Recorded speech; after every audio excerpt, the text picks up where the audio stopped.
7:41. Le quiero agradecer a José Abel Defina, que está conectado con nosotros vía telemática. Él es doctor en Dirección de Negocios, académico, consultor y analista. José Abel, bienvenido, buen día. Le saludamos mi compañera Andrea Orbe y quien le habla, Fabricio Vela. Buenos días, Andrea, y buenos días, Fabricio, y gracias por la invitación. Gracias a usted, José Abel, por conectarse a este espacio. A ver, pido que casi que con maicitos nos explique cuáles son las implicaciones ya en la práctica de la medida arancelaria anunciada ayer por el gobierno de Estados Unidos. Fabricio, las implicaciones de esta medida tomada por el presidente Trump va en la dirección de incrementar el costo que pagan o lo que pagan las exportaciones de distintos países, incluido el Ecuador, hacia Estados Unidos.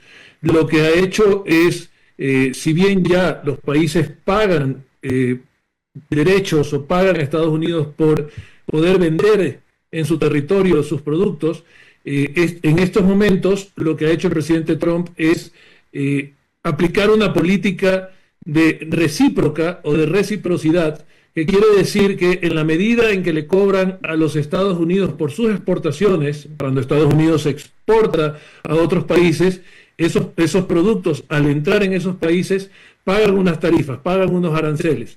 Entonces, lo que ha hecho es una tabla, ha calculado cuánto le cobra China, cuánto le cobra Europa a Estados Unidos, cuánto le cobra Ecuador, si se quiere, o Chile a Estados Unidos por sus productos, y lo que ha hecho es dividir eso que le cobran a Estados Unidos básicamente por la mitad y cobrarles eso a los países cuando quieren vender sus productos en Estados Unidos. Entonces, es una medida muy simple y que es muy clara y que va a ser muy clara para los votantes y para los ciudadanos en Estados Unidos, de que lo que está haciendo es siendo recíproco, y para países que cobraban un alto arancel a Estados Unidos, está subiendo los aranceles. Por tanto, la medida que se temía, que era esta la más grave, es la que ha tomado el presidente Trump, pero es la más simple y la que parecería ser más justa para los ciudadanos en Estados Unidos.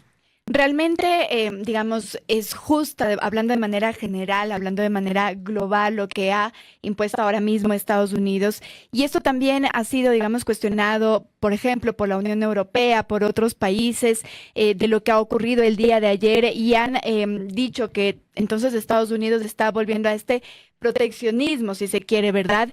Que ya tuvimos en siglos pasados con Estados Unidos. ¿Qué decir sobre esta medida de manera general que ha tomado el país estadounidense?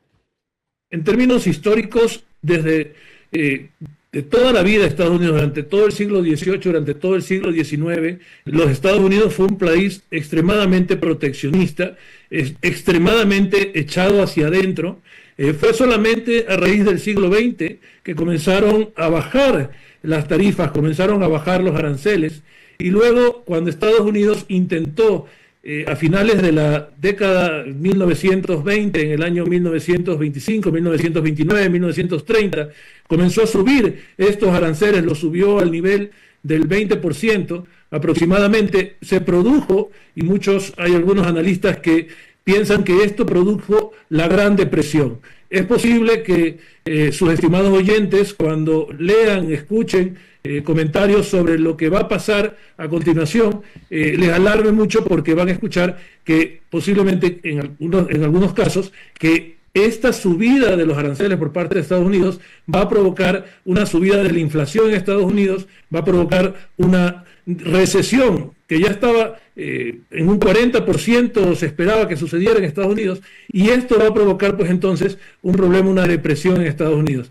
En realidad, el efecto que puede tener esto es discutible, y creo que puede tener efectos directos e indirectos. Puede tener efectos directos en el sentido de que lo que puede pasar es que al subir el arancel suba el costo de los productos en Estados Unidos, y esto genere una inflación. Pero también puede pasar, y esto sucede cuando los productos, sobre todo en materias primas, esto no se traduzca en una subida de precios en Estados Unidos, sino que quien tenga que aguantar el golpe sea el mismo exportador, sea el país que exporta. En algunos casos, como digo, se pasa la subida del arancel pasa al consumidor, en otros casos no pasa al consumidor, sino que lo sufre el exportador. El otro efecto que puede tener es que cuando un país impone aranceles, su moneda tiende a apreciarse.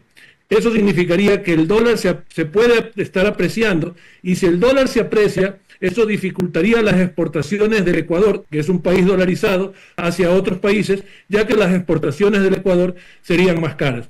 Yo estimo que el impacto para el Ecuador, en el caso del efecto que tiene con respecto a sus exportaciones a Estados Unidos, debe estar en alrededor de unos 500 millones de dólares, si es que el Ecuador tiene que absorber el golpe, y el impacto en cuanto a la subida o a una apreciación del dólar para el Ecuador, que son las exportaciones hacia todo el mundo, estará en un 3%, es decir, que debe estar en unos 1.000 millones de dólares. El costo para el Ecuador de esta medida estaría en un global de 1.500 millones de dólares. Uh-huh.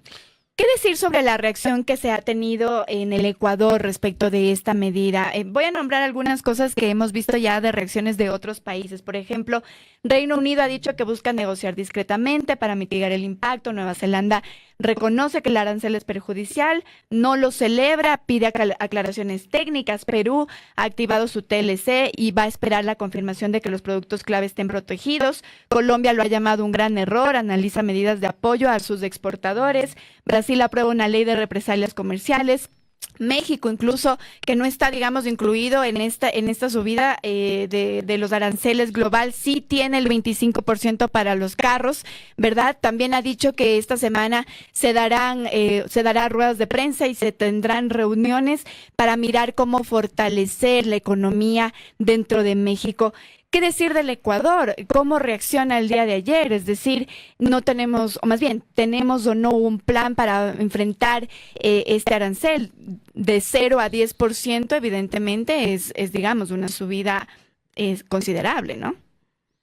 Definitivamente. Y lo que va a depender para el Ecuador, para distintos productos tiene distintos efectos. Como mencionaba hace un momento, el impacto depende de lo que se conoce como la elasticidad de la demanda. ¿A qué me refiero? Me refiero a que mientras más necesario sea un producto para los consumidores en Estados Unidos, más deseosos van a estar esos consumidores, o más dispuestos van a estar esos consumidores a pagar por una subida de precio como resultado del arancel. Mientras menos necesario sea un producto para el consumidor de Estados Unidos, significa que va a estar menos dispuesto a pagar el costo, y por lo tanto quien tiene que asumir el costo es el productor, el exportador. En este sentido, entonces, si lo aplicamos al Ecuador, apliquémoslo al banano. El banano es un producto muy necesario para el consumidor en Estados Unidos, por lo tanto el banano, la subida de precio la absorbería el consumidor. En cambio, para efectos del camarón, es un producto, si se quiere, un poco más de lujo, un poco más menos indispensable, y por lo tanto ese producto sufriría, sí, por parte del productor, tener que aguantar la subida de los aranceles y reducir sus precios, reducir sus ventas propias del negocio y reducir sus utilidades para poder seguir vendiendo la misma cantidad en ese mercado. El tema es que, y lo cité en un comentario que hice en la primera parte de este espacio, José Abel, en el comunicado del gobierno del día de ayer, yo estoy clarísimo, o sea, sería absurdo decir que Noboa tiene la culpa de que Trump nos ponga 10% cuando es una decisión de política pública de Estados Unidos a nivel global, y ahí obviamente está Ecuador.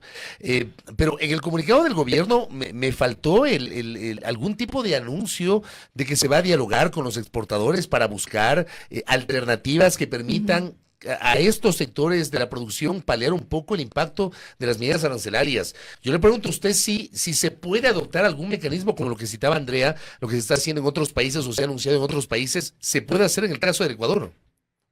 Definitivamente, Fabricio, y eso es lo que yo me aboqué ayer cuando vi el tema de la subida de aranceles. Dije, ¿cuánto nos cuesta esto? Y entonces me puse a hacer esos cálculos y llegué a estos números, que son estos 500 millones que le cuesta en cuanto a las exportaciones a Estados Unidos, al Ecuador, y estos 1.000 millones, si es que, y esto tenemos que mirarlo bien, si es que el efecto que tiene sobre el tipo de cambio del dólar es que el dólar se fortalezca. Si el dólar se fortalece, entonces el impacto será de 1.000 millones para la economía ecuatoriana. Entonces, en este sentido, debemos pensar ¿quiénes van a absorber este costo? Este costo lo van a absorber sobre todo porque es una tasa de carácter regresivo. ¿A qué me refiero? La sufren más los exportadores más pequeños, ¿sí? Entonces, si vamos a perder como país 1.500 millones de dólares aproximadamente, entonces las medidas que debería tomar el país es ayudar a los pequeños exportadores, ayudar a los pequeños productores a que puedan enfrentar mejor. Las grandes compañías tienen reservas, tienen fuentes de financiamiento, tienen mayores márgenes, por lo tanto, posiblemente puedan afrontar mejor esta subida de aranceles. Pero ¿Cómo son se los podría...? pequeños y medianos exportadores los que van a aguantar la mayor parte del golpe. Fíjese, en el caso de los camaroneros, en el año 2024, a finales de 2023 y todo el 2024, les clavaron una sobretasa por dumping, por una investigación de dumping del 10%. Esa sobretasa golpeó extremadamente fuerte a los pequeños y medianos exportadores de camarón, y muchos de ellos han tenido que cerrar sus negocios, mientras que las compañías más grandes pudieron gestionarse mejor. Entonces, es importante focalizar ese apoyo que debe tener por parte del Estado nuestro sector exportador, tanto en lo que tiene que ver con las exportaciones a Estados Unidos, que son afectadas directamente, como también las exportaciones a otros países que indirectamente se van a ver afectadas si es que el dólar llega a apreciarse. Pero se necesita una política de Estado que vaya en la dirección de cuidar el aparato empresarial, el aparato productivo y el aparato exportador del país, sobre todo en una economía dolarizada que depende de las exportaciones para traer dólares al Ecuador. Se habla de estos, digamos, de las empresas medianas, pequeñas, ¿verdad? Que podrían ser incluso las más afectadas. ¿Cómo apoyar? ¿Cómo respaldar? ¿Cómo hacer que se dinamice ahí la economía? Tenemos que volverlas más eficientes, tenemos que llevar a esas empresas a tener costos financieros menores que les permitan cubrir. Si van a tener que sufrir una reducción de sus ventas en un 10% porque tienen que cubrir esa subida del arancel, entonces en ese caso tenemos que encontrar no en las ventas y no al punto que llegue a considerarse dumping, sino buscando la eficiencia de esas empresas, buscando también las fuentes de financiamiento más baratas con tasas de interés bajas para que esas empresas puedan cubrir esa pérdida de margen, esa pérdida de utilidad, no se revierta en tener utilidades y márgenes negativos que las vuelvan insostenibles. Entonces, en ese sentido, esa es la necesidad que tenemos, que es financiamiento más barato, lograr mayor productividad, lograr mayor eficiencia con apoyo del Estado para poder incorporar maquinarias y procesos mejores que les permitan a ellas ser más eficientes y con esto cubrir esa pérdida de ingresos. José Abel, lo último, y le agradezco a Mauro Tecada que está en sintonía, me dice, en este momento el dólar está depreciado, esto implica un escenario beneficioso para el exportador, pero complicaciones para el importador. ¿Cuál es su opinión sobre esta reflexión? Es posible que la primera reacción, lo que ha pasado en el mercado, es que los mercados de acciones en Estados Unidos han sufrido una caída en el transcurso de la noche. Ayer terminaron en verde, ¿verdad? El dólar efectivamente ha sufrido una caída temprana, ¿sí? Pero en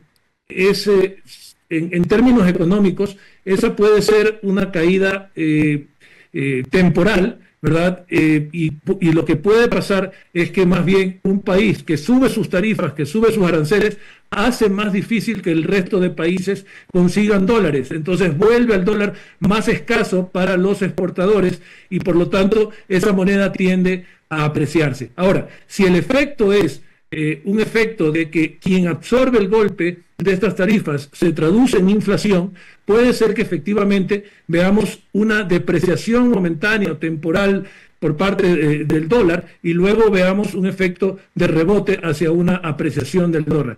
Esto no lo hace el presidente Trump con un desconocimiento o un antojo. Él tiene muchos analistas económicos y obviamente que esto de aquí va en la dirección de ser coherente con la política del presidente Trump de darle un espaldarazo a la economía americana, de evitar una recesión, ¿verdad? Y de mover la producción en los Estados Unidos, protegiéndola de exportaciones del exterior. Entonces, en este sentido, una apreciación del dólar sería una medida a esperar durante el próximo año como resultado de esta subida de tarifas, de este proteccionismo por parte de Estados Unidos. En 30 segunditos, en honor al tiempo, me pide que le pregunte qué papel juega la energía en la protección de la industria nacional. De nuevo, por favor. ¿Qué papel juega la energía en la protección de la industria nacional? Cortito, por favor, José Abel. Totalmente, es esta falta de energía también lo que afectó a los exportadores. Y hablábamos hace un momento de los exportadores de camarón, pero no quiero dejar a los demás exportadores, pero los exportadores de camarón dependen de la cadena de frío, ¿verdad? Entonces, dependen de la energía eléctrica, dependen de que haya continuidad en el negocio, dependen de que haya hielo para transportar el producto. Y entonces, todas estas condiciones de disponibilidad de energía son necesarias para que las exportaciones se fortalezcan y que no tengan que pagar costos mayores como lo venimos viendo durante el año anterior. Entonces, si encima del problema de las tarifas tenemos un problema de escasez de energía, pues obviamente que vamos a tener problemas para los exportadores, tanto por el lado de los ingresos como por la subida de costos debido a la energía, y esto refuerza más el razonamiento que estábamos haciendo hace un momento, Fabricio. Correcto, José Abel. Muchas gracias por estos aportes, muy gentil. Encantado, Fabricio, encantado, Andrea. Tengan buenos días. Gracias, muy gentil a José Abel Defina, analista y consultor, quien nos ha explicado cómo funciona el tema de los aranceles, que es un poquito la noticia del momento de estas horas.